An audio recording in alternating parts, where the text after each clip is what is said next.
কালিয়ায় ৬টি অবৈধ ইটভাটা উচ্ছেদ করল পরিবেশ অধিদপ্তর। বিস্তারিত থাকছে নড়াইলের কালিয়া থেকে মোহাম্মদ রাসেল শেখের প্রতিবেদনে।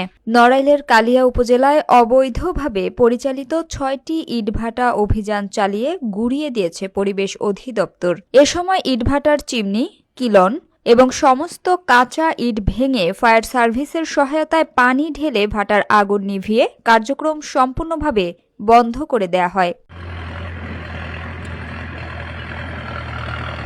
৯ ডিসেম্বর ২০২৫ দিনব্যাপী উপজেলার বাবুপুর বাজার, বাঁকাজুকা, পাটনা ও বড়নাল বাজার এলাকা জুড়ে এ অভিযান পরিচালিত হয়।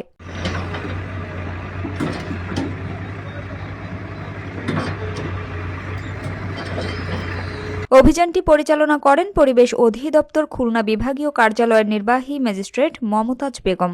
তার সঙ্গে ছিলেন পরিবেশ অধিদপ্তর নড়াইল জেলা কার্যালয়ের সহকারী পরিচালক মোহাম্মদ আব্দুল মালেক মিয়া। অভিযানকে সফল করতে জেলা পুলিশ, আনসার ভিডিপি সদস্য, ফায়ার সার্ভিস, কালিয়া থানা পুলিশ এবং আর্মি ক্যাম্প সহযোগিতা করেন।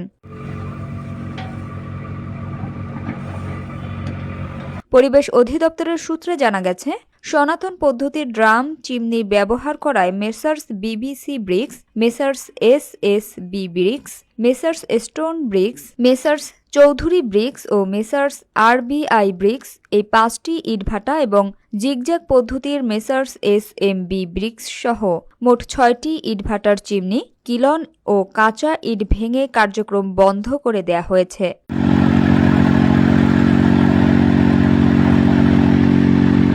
অভিযান সম্পর্কে নির্বাহী ম্যাজিস্ট্রেট মমতাজ বেগম বলেন, ইটভাটায় জ্বালানি হিসেবে কাঠ পোড়ানোর কারণে পরিবেশের যে বিপর্যয় সৃষ্টি হয়েছে তার প্রতিরোধেই এই অভিযান পরিচালনা করা হয়েছে।